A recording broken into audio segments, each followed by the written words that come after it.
पद्मेश 24/7 के माध्यम से हम जिले भर की पल पल की ताज़ा तरीन खबरों का प्रसारण करते हैं और दूसरे दिन YouTube के माध्यम से भी आपको खबरें दिखाई जाती है। लेकिन YouTube में प्रतिदिन की पूरी खबरें नहीं होती बल्कि चुनिंदा खबरें ही दिखाई जाती है। अगर आप जिले भर की संपूर्ण ताज़ा तरीन खबरें देखना चाहते हैं तो जल्द ही अपना पद्मेश डिजिटल सेटअप बॉक्स लगवाएं। सेटअप बॉक्स लगवाने के लिए संपर्क करें 07632240222 या फिर 8319969927।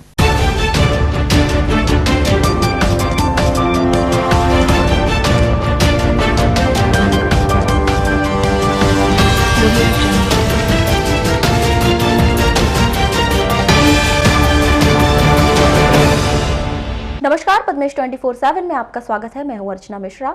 आगे बढ़ने से पहले सबसे पहले एक नजर आज के हेडलाइंस पर।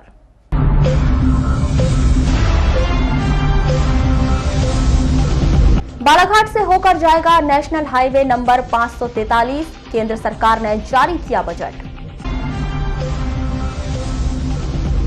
कटंगी तिरौड़ी ब्रॉडगेज निर्माण का रेलवे के वरिष्ठ अधिकारी फरवरी के अंत में कर सकते हैं CASR। लड़की को बेचने वाले गिरोह के 6 आरोपी गिरफ्तार, भेजे गए जेल। गरीबों की थाली तक पहुंचने वाले नमक में मिलावट, प्रशासन ने लगाई वितरण पर रोक। 8वीं बार क्षतिग्रस्त हुई लालबर्रा पेयजल योजना की पाइपलाइन, बाधित हुई सप्लाई। और अब खबरें विस्तार से।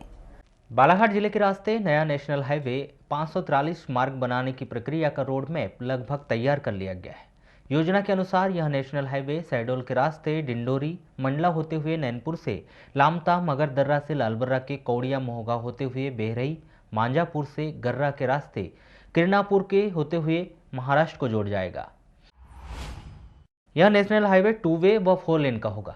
शासन के द्वारा बाकायदा नेशनल हाईवे निर्माण के लिए राजपत्र में नोटिफिकेशन भी जारी कर दिया गया है, जिसमें उपरोक्त लिखी हुई बातों का उल्लेख स्पष्ट रूप से लिखा गया है। इस दौरान मुख्य रूप से जिन गांवों के रास्ते या नेशनल हाईवे जाना है, वहां पर किसानों की सिंचित, असिंचित, निजी जमीन का अधिग्रहण कार्य करने के इसके लिए किसानों की सूची भी तैयार कर ली गई है। उसमें लगभग 3 सैकड़ा के करीब किसानों को भूमि अधिग्रहण के बदले मुआवजा दिया जा सकता है।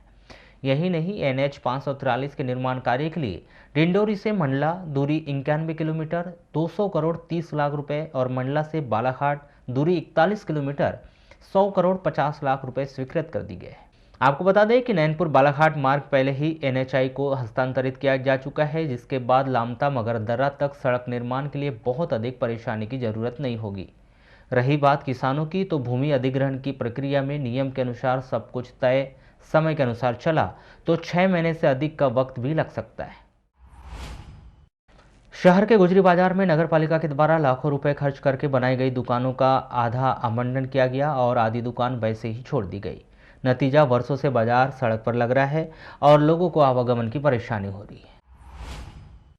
अतिक्रमण हटाओ मुहिम के तहत प्रशासन के द्वारा बीते वर्ष सड़क से दुकान हटाई गई थी, लेकिन नगर पालिका के द्वारा स्वयं ही दुकान का आवंटन नहीं किए जाने की वजह से रोजाना सड़क किनारे दुकान लगाने का क्रम बंद नहीं हो पा रहा। खरीदने वाले सब्जी विक्रेता बहुत अधिक परेशान हैं। वे कहते हैं कि सड़क पूरी तरह से जाम हो गई है, लोगों को भीतर आने की जगह नहीं है। नगर पालिका को इस ओर ध्यान दिया जाना चाहिए, जिससे सड़क का आवागमन भी सुचारू हो सकेगा और गुजरी बाजार की व्यवस्था भी होगी।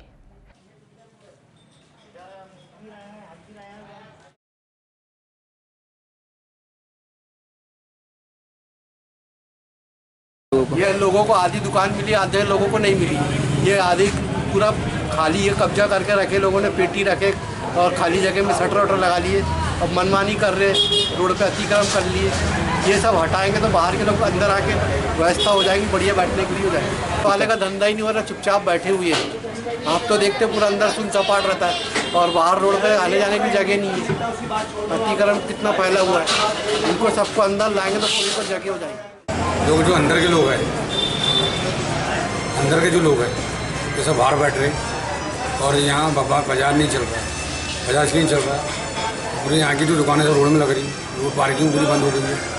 जो पार्किंग ये सब हटाओ, ये डंपान और ये पार्किंग पूरी गाड़ी खड़ी रहना चाहिए, वहाँ दुकान लग गई पार्किंग।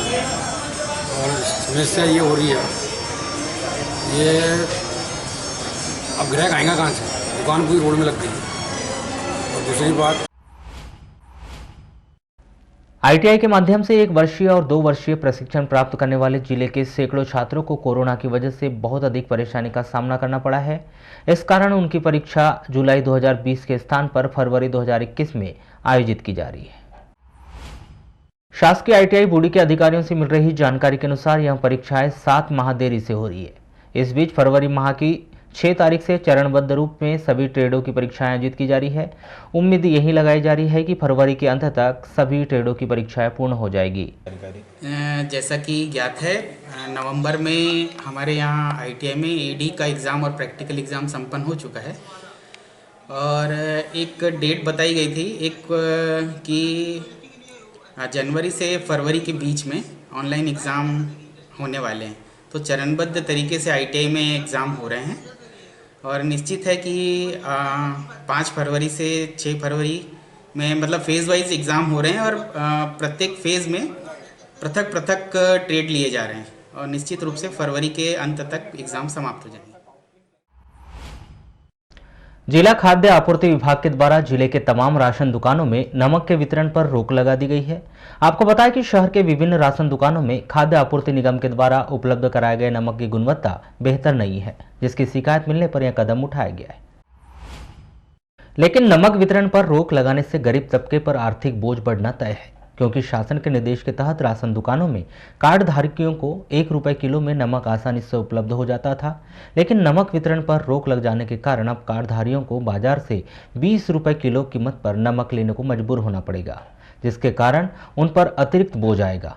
इस संदर्भ में पद्मेश 24/7 से चर्चा के दौरान जिला खाद्य एवं आपूर्ति अधिकारी राजेश यादव ने बताया कि कलेक्टर के निर्देश के तहत कर्रा CWC का निरीक्षण किया गया था तो नमक की क्वालिटी संदेहजनक पाई गई थी, जिसके कारण नमक की जांच को लेकर सैंपल लिए गए और सभी राशन दुकानों में नमक का वितरण न किए जाने के आदेश जारी कर दिए गए।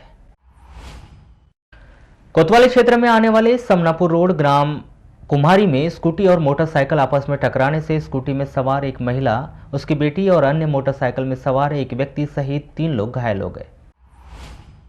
तीनों घायल मीना राउत 40 वर्ष, उनकी बेटी लेखनी राउत 12 वर्ष व ग्राम परसवाड़ा थाना और अन्य मोटरसाइकिल में सवार चैतराम पिता ताम सिंह ठाकुर 55 वर्ष, ग्राम नेवारी थाना नैनपुर जिला मंडला निवासी को जिला अस्पताल में भर्ती किया गया है। प्राप्त जानकारी के अनुसार 2 फरवरी को मीना राउत अपने परिवार के साथ परसवाड़ा लौट रही थी। स्कूटी में मीना और उसकी बेटी लेखनी राउत थी और अन्य मोटरसाइकिल में मीना का पति रमेश राउत 2 बच्चों के साथ बालाघाट से परसवाड़ा जा रहे थे। तभी बालाघाट से समनापुर रोड ग्राम कुमारी के पास चैतराम ठाकुर, जो इलाज करवाने मोटरसाइकिल से अपने गांव नेवारी नैनपुर से बालाघाट अपना इलाज करवाने आ रहे थे, ग्राम कुमारी के पास स्कूटी और मोटरसाइकिल आपस में टकरा गई। लालबर्रा क्षेत्र की सबसे बड़ी ग्राम पंचायत पांढरवा ने लालबर्रा के द्वारा PHE विभाग को प्रस्ताव भेजने व पिछले 3 साल से निरंतर मांग करने के बावजूद विभाग के द्वारा नगर मुख्यालय में लगभग 30-40 साल पहले पेयजल आपूर्ति के लिए बिछाई गई हेरवेस्ट सीमेंट की पाइप लाइन को अब तक बदला नहीं जा रहा है। वहीं आए दिन पुरानी पाइपलाइन क्षतिग्रस्त हो रही है। ऐसी स्थिति में नगरवासियों को पेयजल सप्लाई में पंचायत को भारी समस्याओं का सामना करना पड़ रहा है और पाइपलाइन को बार बार ठीक करने में दिक्कतें पैदा हो रही हैं। 2 फरवरी को एक बार फिर से नगर मुख्यालय से होकर गुजरे सिवनी बालाघाट राज्य मार्ग क्रमांक 72 पर मजार के पास मार्ग में सटकर बिछाई गई पुरानी एयरवेस्ट की पाइपलाइन फूट गई है, जिससे पेयजल सप्लाई बाधित हो रही है। विगत 35 से 40 वर्ष पुरानी पाइपलाइन है जो एस्बेस्टस की सीमेंट की, और WHO ने इसको वैसे भी प्रतिबंधित कर दिया है। इसके पानी को जहर माना जाता है, यानी खराब पानी माना जाता है। उस पाइपलाइन में बार बार जो है दिक्कत आ रही है और एक मोहल्ला ऐसा हमारा शांति नगर का, उस एरिया में बाजू में बिल्कुल सड़क गई है, स्टेट हाईवे नेशनल हाईवे जो हुआ है अभी उससे लग कर गई है और बार बार वहाँ से गाड़ियाँ जाती, उसके कंजम्पशन से, उसके वाइब्रेशन से वो पाइपलाइन टूट रही है। हमने बार बार जो है इस संबंध में PHE को अवगत कराया, PHE ध्यान नहीं दे रही। अब हमको ऐसा लगता है ये 8वीं बार टूटी है, अब हमें मजबूरी में बंद करना पड़ेगा और इसकी जवाबदारी फिर PHE विभाग की रहेगी। मैंने इस संबंध में माननीय कलेक्टर महोदय को भी अवगत करा दिया और PHE विभाग को भी अवगत करा दिया कि भाई आप इसको बदल लीजिए। नगर के PG कॉलेज में आज यातायात नियमों के प्रति छात्रों को जागरूक करने के प्रमुख मकसद को लेकर कार्यशाला का आयोजन किया गया, जिसमें प्रमुख तौर पर अतिरिक्त पुलिस अधीक्षक गौतम सोलंकी, सीएसपी कर्णिक श्रीवास्तव सहित वरिष्ठ अधिकारी मौजूद रहे। जहां छात्रों को यातायात नियमों के प्रति जागरूक किया गया। छात्रों को संबोधित करते हुए अतिरिक्त पुलिस अधीक्षक श्री सोलंकी ने कहा कि हर वर्ष यातायात सड़क सुरक्षा को लेकर कार्यक्रम आयोजित किया जाता है, जिसका मुख्य उद्देश्य यही है कि लोग यातायात नियमों का बेहतर तरीके से पालन करें। वहीं सीएसपी कर्णिक श्रीवास्तव ने कहा कि कोविड-19 के चलते जितने लोगों की मौत नहीं हुई है, उससे ज्यादा सड़क दुर्घटना में लोगों ने अपनी जान गंवाई है। हमें यातायात संबंधी नियमों का कड़ाई से पालन करना चाहिए। स्वच्छता के नाम पर लगाए गए अतिरिक्त टैक्स और जल टैक्स में की गई दुगनी वृद्धि के खिलाफ मंगलवार को एमआईएम पार्टी द्वारा कलेक्टर कार्यालय में एक ज्ञापन सौंपा गया है, जिसमें एमआईएम के पदाधिकारियों ने स्वच्छता और जल टैक्स में वृद्धि किए जाने के आदेश को तुगलकी फरमान बताते हुए इसे तुरंत वापस लिए जाने की मांग की। वही मांग पूरी न होने पर नगरपालिका गेट के सामने 1 दिवसीय धरना प्रदर्शन किए जाने की चेतावनी दी है। कलेक्टर कार्यालय में सौंपे गए इस ज्ञापन के संदर्भ में की गई चर्चा के दौरान एमआईएम नगर अध्यक्ष सैयद लियाकत अली और अन्य पदाधिकारियों ने बताया कि वर्तमान समय में लगातार महंगाई बढ़ती जा रही है। ऐसे दौर में नगरपालिका द्वारा जनता पर अतिरिक्त टैक्स का भार डालना गलत है। वहीं उन्होंने नगर के विभिन्न वार्डों में साफ सफाई न होने, पानी निकासी की व्यवस्था न होने और जगह जगह पड़े कचरे के ढेर को न उठाए जाने का आरोप लगाया। संबल कार्ड योजना के अंतर्गत महाविद्यालय में विद्यार्थियों का निःशुल्क प्रवेश दिए जाने, योजना के तहत फीस माफ करने सहित संचालित योजना के तहत फीस माफी का स्पष्टीकरण किए जाने की मांग को लेकर मंगलवार को अखिल भारतीय विद्यार्थी परिषद के बैनर तले पीजी कॉलेज के विद्यार्थियों ने कलेक्टर कार्यालय में एक ज्ञापन सौंपा, जिसमें उन्होंने उनकी समस्त मांग 5 फरवरी के पहले पूरे किए जाने की मांग की। वही मांग पूरी न होने पर धरना प्रदर्शन कर आंदोलन किए जाने की चेतावनी दी। बता दें कि मध्य प्रदेश शासन उच्च शिक्षा विभाग द्वारा बीते वर्ष में संबल कार्ड योजना के हितग्राहियों को फीस माफ किए जाने के आदेश दिए गए थे, लेकिन इस वर्ष इस आदेश को वापस ले लिया गया है। वहीं दूसरी ओर बीते वर्ष फीस माफ करने के लिए हितग्राही छात्रों पर फीस जमा करने का दबाव बनाया जा रहा है। सर, महाविद्यालय में क्या हुआ, पहले संबल योजना चलाई जाती थी। संबल योजना के अंतर्गत बच्चों को जो एडमिशन की फ़ीस रहती है वो माफ़ की जाती थी, बट उन्हें भी स्कॉलरशिप नहीं मिलती थी। इस बार क्या हुआ कि अभी जो 2021 का सत्र चालू हुआ है, वहाँ पे यह नियम दिया गया है कि संबल कार्ड वाले जितने भी बच्चे उन्हें सभी को फीस भी देना है, और साथ में महाविद्यालय प्रांगण से हमें यह सूचना मिली है कि उन बच्चों को स्कॉलरशिप मिलेंगी या नहीं मिलेंगी, यह स्पष्ट रूप से नहीं बताया जा रहा है। साथ ही साथ अभी फर्स्ट ईयर के जो बच्चे हैं, ठीक है, अभी जो सेकंड ईयर में बच्चे उनके साथ तो ठीक है कि वो लोग पिछले साल की इस साल की दे भी दें, बट फाइनल ईयर के जो बच्चे हैं उनके साथ first year, second year, final year तीनों साल की फीस भी ली जा रही है, और उन्हें स्कॉलरशिप का कोई दावा नहीं किया जा रहा है कि उन्हें स्कॉलरशिप मिलेंगी या नहीं मिलेंगी। ऐसी स्थिति में विद्यार्थी परिषद और महाविद्यालय के छात्र छात्राएँ यह अपील करते हैं या मांग करते हैं कि हमें या तो फीस देने को तैयार हैं, बट हमें स्कॉलरशिप भी पूरी मिलनी चाहिए, फर्स्ट ईयर की भी, सेकंड ईयर की, फाइनल ईयर की भी। या तो हमें स्कॉलरशिप दी जाए और हमसे फ़ीस ली जाए, या फिर फीस जैसे अभी तक चला आ रहा है कि फ़ीस माफ़ करके स्कॉलरशिप नहीं दी जाती थी, उसी तरीके से फ़ीस माफ़ की जाए, स्कॉलरशिप हमें ना दें। कितनी फीस अभी ले रहे हैं? अभी वारासिवनी पुलिस ने ग्राम रमरमा से बुधवार को लड़कियों को खरीदने बेचने वाले गिरोह के 7 आरोपी कपिल नंदगौली, अनिल पटले, दुर्गा प्रसाद राहंगडाले, योगेंद्र बिसेन, दिनेश सिंह ठाकुर, नेमीचंद जैन को गिरफ्तार कर मंगलवार को न्यायालय के समक्ष पेश किया, जहां से न्यायालय ने सभी को जेल भेज दिया। इस गिरोह का पर्दाफाश उस समय हुआ जब 18 वर्षीय बालिका को मुरझड़ निवासी एक व्यक्ति शादी कराने के बहाने बेच रहा था, जिसकी रिपोर्ट बालिका ने अपने परिजनों के साथ थाने में की, जिससे उक्त गिरोह का पर्दाफाश हुआ और पुलिस ने गिरोह के 6 आरोपियों को अपने कब्जे में लेकर भारतीय दंड विधा की धारा 370, 370(2), 120(b), 34 के तहत अपराध पंजीबद्ध कर जांच में लिया है। थाने आकर रिपोर्ट दर्ज करवाई गई कि उसको शादी के नाम से कुछ लोगों के द्वारा बेचने के लिए ले जा रहे थे, जिसपे वो पीड़िता अपने परिवारजनों के साथ बीच बचाव करके थाने आकर रिपोर्ट दर्ज करवाई। इस पर से हमने टीम गठित करी, जिसमें सब इंस्पेक्टर शशांक राणा, उप निरीक्षक सोनाली और हमारा बल के साथ हम लोग जाके रमरमा गांव में जाके दबिश दी। वहाँ पे 6 लोगों को पकड़ा है और उनको गिरफ्तार करके अभी पूछताछ की जा रही है। और ये पूर्व में जो एक आरोपी गिरफ्तार हुआ है मुरजड़ का रहने वाला है। इसके द्वारा पूर्व में भी इस तरह का अपराध किया था जिसमें ये न्यायालय के आदेश से जेल गया था।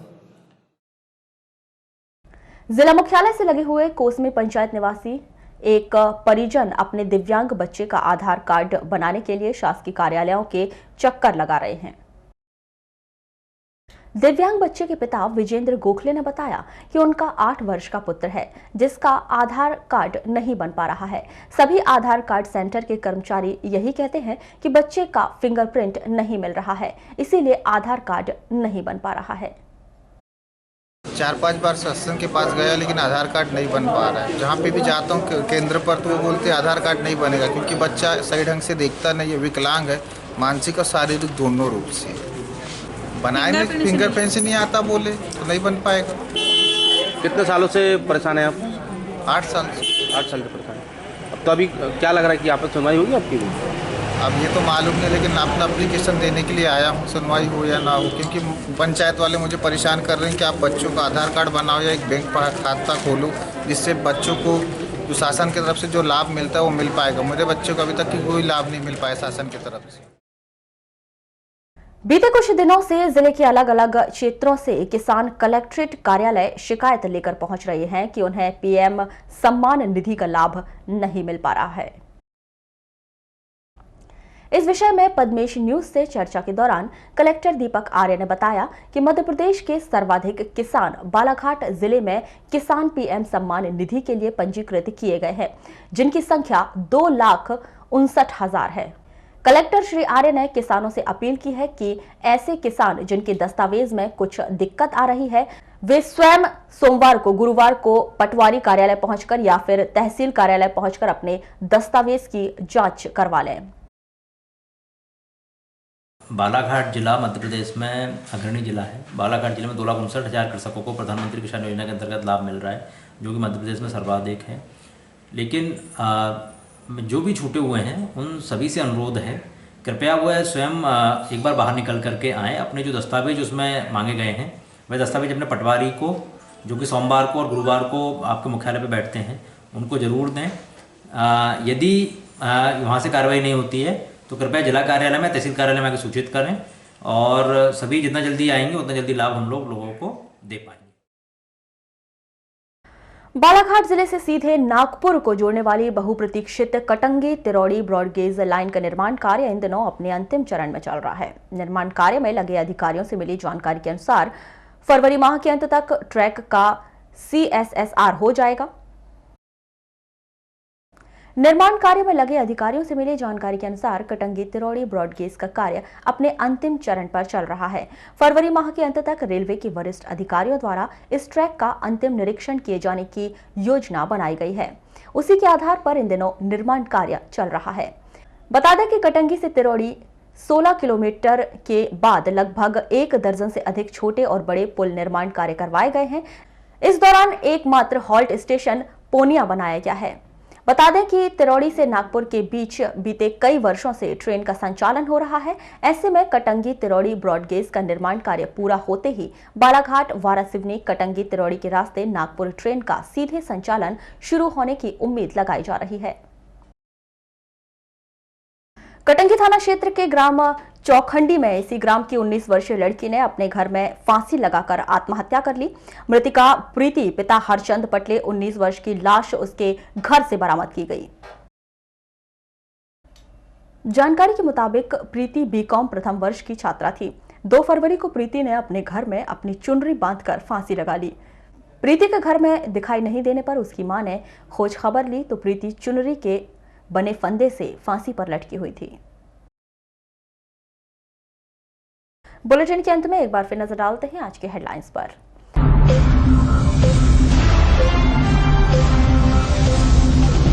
बालाघाट से होकर जाएगा नेशनल हाईवे नंबर 543, केंद्र सरकार ने जारी किया बजट।